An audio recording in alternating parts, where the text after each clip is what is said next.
Hey guys, मैं हूं आपका अपना दोस्त विजय और आपका स्वागत है हमारे अपने चैनल फैक्ट्स आइलैंड पर। इस चैनल में हम कुछ ऐसे फैक्ट्स के बारे में जानते हैं जो कि काफ़ी रेयर और अमेजिंग फैक्ट्स होते हैं, जिनके बारे में बहुत ही कम लोगों को पता होता है, लेकिन ये बहुत ज़्यादा अमेजिंग फैक्ट्स होते हैं। तो ऐसे फैक्ट्स को जानते रहने के लिए हमारे चैनल को सब्सक्राइब ज़रूर कर दें और वीडियो अच्छी लगे तो वीडियो को शेयर भी करें।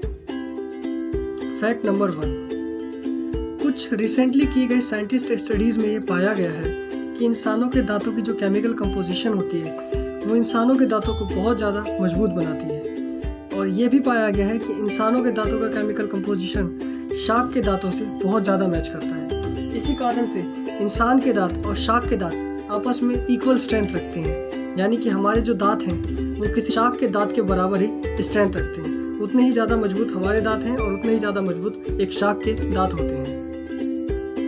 फैक्ट नंबर 2, क्या आपको पता है कि न्यूयॉर्क में एक बिल्डिंग है जो अपना कलर चेंज कर सकती है?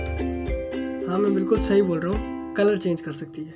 हर शाम इसका एक नया कलर होता है और ये देखने में बहुत ज़्यादा सुंदर लगता है। और ऐसा क्यों होता है ये भी मैं आपको बताता हूँ। एक्चुअली में ये एक स्काईस्क्रैपर बिल्डिंग है, यानी बहुत ऊँची इमारत है। और इस बिल्डिंग के टॉप फ्लोर पर एक क्लब है और इस क्लब के ओनर्स और जो मेंबर्स हैं वही डिसाइड करते हैं कि इस बिल्डिंग का कलर कैसा होगा। इस बिल्डिंग का जो टॉप फ्लोर है उस फ्लोर का कलर इसके मेंबर्स अपने अकॉर्डिंग डेली चेंज कर सकते हैं। ये इनके हाथ में है कि ये कलर कौन सा चाहते हैं। कुछ फेस्टिवल्स के अकॉर्डिंग भी इनका कलर चेंज होता है, जैसे ईद के वक्त में इस बिल्डिंग का कलर ग्रीन कर दिया जाता है।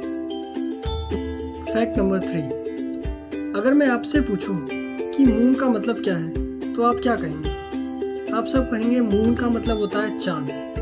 बट एक्चुअली मैं आपको एक साइंटिफिक डेफिनेशन बताता हूँ।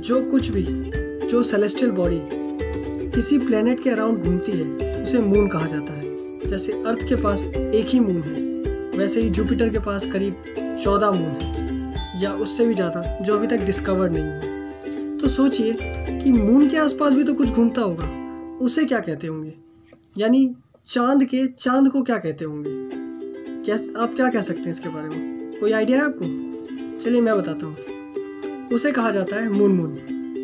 जी हाँ, बिल्कुल आप सही सुन रहे हैं, मून। मून के मून को मून कहा जाता है। फैक्ट नंबर 4, आपने दुनिया में कई सारे खतरनाक सांपों के बारे में सुना होगा, जैसे ब्लैक मांबा हो गया, इनलैंड टाइपन हो गया। ये बहुत ज़्यादा खतरनाक सांप है और इनका जहर कुछ ही टाइम में किसी भी इंसान की जान ले सकता है। लेकिन आज मैं आपको एक ऐसे खतरनाक सांप के बारे में बताऊंगा जिसका जहर कुछ अलग ही है। उस सांप का नाम है बूमस्लैंग। ये सांप जो खास तौर पे सिर्फ अफ्रीका में ही पाया जाता है। इस सांप के अंदर स्पेशलिटी है कि अगर ये आपको काट ले तो इसका जहर इतना ज़्यादा खतरनाक है कि आपको कुछ ही मिनटों में मार सकता है। लेकिन एक और बात है जो मैं आपको बताना चाहता हूँ, अगर इस सांप ने आपको काट लिया है तो कुछ ही मिनटों में आपकी बॉडी के हर छेद से खून निकलने लगेगा। जी हाँ, आपकी बॉडी के हर एक होल से खून निकलने लगेगा और आप तड़प के मर जाएंगे इस सांप के जहर से। ये इतना ज़्यादा खतरनाक सांप है। फैक्ट नंबर 5, क्या आप लोगों को पता है कि जो ऑक्सीजन होता है उसमें कुछ मैग्नेटिक प्रॉपर्टीज़ होती हैं? जिन लोगों ने 11th और 12th साइंस डिपार्टमेंट से की है उन लोगों को ये बात श्योरली पता होगी कि ऑक्सीजन एक पैरामैग्नेटिक मटीरियल है, क्योंकि 11th-12th में ये बहुत कॉमन चीज़ है। अगर जिन्हें नहीं भी पता मैं उन्हें बता दूं कि ऑक्सीजन के अंदर मैग्नेटिक प्रॉपर्टीज़ होती हैं। अगर हम किसी तरह से ऑक्सीजन को लिक्विड स्टेट में ले आए तो हम एक स्ट्रॉन्ग मैग्नेट के थ्रू ऑक्सीजन को ज़मीन से उठा भी सकते हैं लिक्विड स्टेट में। इतनी ज़्यादा मैग्नेटिक प्रॉपर्टी होती है ऑक्सीजन के अंदर। क्या फैक्ट आज तक आपको पता था? अगर पता था कमेंट सेक्शन में ज़रूर बताइएगा, और नहीं पता था तो इस फैक्ट के लिए एक लाइक और एक शेयर तो बनता है। फैक्ट नंबर 6, ये तो हम सब लोग जानते हैं कि इंसान का इवोल्यूशन बंदरों से हुआ है। यानी हमारे जो पूर्वज थे वो बंदर थे। पहले वो 4 पैर पे चलते थे, धीरे धीरे उन्होंने 2 पैरों पे चलना शुरू किया। उसके बाद उनकी पूंछें अपने आप गायब हो गई और इवोल्यूशन होता गया और आज की तरह इंसान इतना ज़्यादा डेवलप हो गया है कि आज 2 पैरों पे चलते हुए इंसान अपना दिमाग भी चला रहा है। लेकिन क्या आपको पता है कि इंसानों का फिंगरप्रिंट जो होता है वो सबसे ज़्यादा किस एनिमल से मैच करता है? तो मैं आपको बता दूं कि इंसानों का फिंगरप्रिंट सबसे ज़्यादा कोलास से मैच करता है।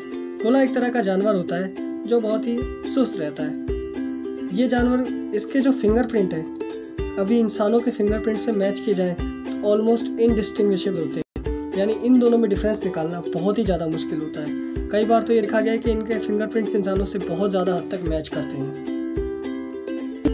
फैक्ट नंबर 7, ये जो कोरोना वायरस का स्प्रेड हुआ है जिसके कारण ये लॉकडाउन लगा है, और लॉकडाउन के बाद जो वाइन शॉप खुली है जिसके कारण हमारी इकोनॉमी बहुत हद तक सुधर गई है और कंट्रोल के अंदर है, इसके लिए वाइन शॉप के ओनर्स को और वाइन को पीने वालों को खास तौर पे मेरी तरफ से थैंक्स है। लेकिन एक फैक्ट मैं इनके लिए लाया हूँ। इनके लिए बहुत अच्छी बात है कि इटली में एक वाइन फाउंटेन है जो कि 24 घंटे 7 दिन तक खुला रहता है और उससे फ्री वाइन हर किसी को मिलती रहती है। ये किसी तरह से कोई भी पैसे नहीं देता इस वाइन के लिए, और ये वाइन हर एक इंसान के लिए, चाहे वो टूरिस्ट हो या यहाँ का परमानेंट सिटीजन हो, कोई भी इंसान यहाँ आकर के वाइन पी सकता है और ये वाइन फाउंटेन हर वक्त ओपन रहेगा। ये फैक्ट आपको पता था आज तक? फैक्ट नंबर 8, अमेज़न के बारे में तो बहुत सारे फैक्ट्स आपने सुने ही होंगे, जैसे कि अमेज़न दुनिया की सबसे बड़ी नदी है जिसमें सबसे ज़्यादा पानी है, वॉल्यूम वाइज वो सबसे बड़ी नदी। तो आज एक और फैक्ट है अमेज़न के बारे में कि दुनिया की सबसे बड़े लिली के जो प्लांट्स होते हैं वो अमेज़न में ही पाए जाते हैं। जैसा कि आप इमेज में देख भी रहे हैं, ये इतने बड़े हैं कि इसके ऊपर एक इंसान बड़े आराम से बैठ सकता है और उसे कुछ भी नहीं होगा। ये जो लिली के फ्लावर है ये लगभग 3.5 मीटर से 4 मीटर तक ग्रो होते हैं और इनकी जो स्टेम होती है वो लगभग 8 से 10 मीटर तक लंबी हो सकती है। ये इतने ज़्यादा स्ट्रॉन्ग होते हैं कि इसके ऊपर बैठा हुआ इंसान बिल्कुल अपने आप को सेफ फील कर सकता है। फैक्ट नंबर 9, सन 2008 में फेलिक्स बतिस्ता नाम के एक लेक्चरर जो कि एंटी किडनैपिंग के लिए लेक्चर दे रहे थे, यानी खुद को किडनैपिंग से बचाने के लिए लेक्चर दे रहे थे एक इंस्टीट्यूट में, और एक स्ट्रेंज बात हुई उनके साथ। जब वो लेक्चर देकर निकले उस लेक्चर के बाद ही वो किडनैप हो गए और उसके बाद से आज तक ये नहीं पता चला कि फेलिक्स बतिस्ता कहाँ गए। 10 दिसंबर 2008 में उनका ये लेक्चर दिया गया था और उस लेक्चर के बाद से वो किडनैप्ड हो गए और आज तक वो मिसिंग ही हैं। ये किसी को नहीं पता चला कि वो कहाँ गए।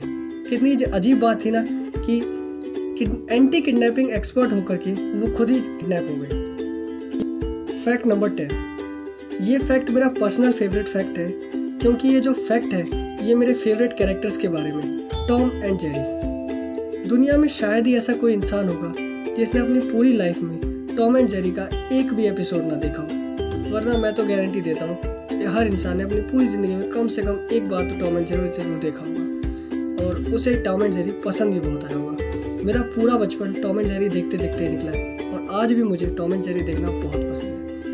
तो टॉम एंड जेरी के बारे में आज मैं आपको एक ऐसा फैक्ट बताऊंगा जो शायद आपको ना पता हो। टॉम एंड जेरी इकलौते ऐसे एनिमेटेड कैरेक्टर्स हैं जिनको 13 बार ऑस्कर के लिए नॉमिनेशन मिला है और उनमें से 7 बार ये ऑस्कर जीत भी चुके हैं। क्या ये फैक्ट टॉम एंड जेरी के बारे में आपको आज तक पता था?